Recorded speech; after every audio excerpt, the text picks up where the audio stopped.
আবেগের বশে আমরা অনেক সময় ভাবি, আমি একদিন না থাকলে তুমি বুঝবে কি হারালে। কিন্তু বাস্তবতা অনেক কঠিন। এই পৃথিবী কারো জন্য থেমে থাকে না। কেউ চলে গেলে শোক হয়, কষ্ট হয়, তারপর জীবন আবার নিজের গতিতে চলতে শুরু করে। যে হারিয়ে যায় সে সত্যিই হারিয়ে যায়, বাকিরা ধীরে ধীরে মানিয়ে নেয়। এই সত্যটাই সবচেয়ে নির্মম।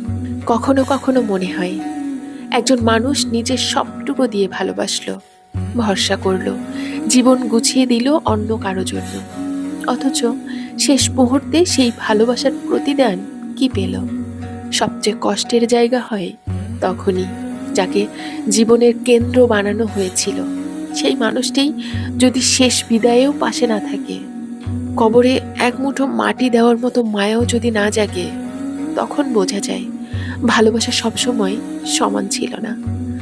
কিন্তু এই ঘটনার ভেতর দিয়ে অন্তত একটা শিক্ষা স্পষ্ট: নিজের জীবন, নিজের অস্তিত্ব, নিজের মানসিক শক্তিকে কখনো পুরোপুরি কারো হাতে তুলে দেওয়া ঠিক না।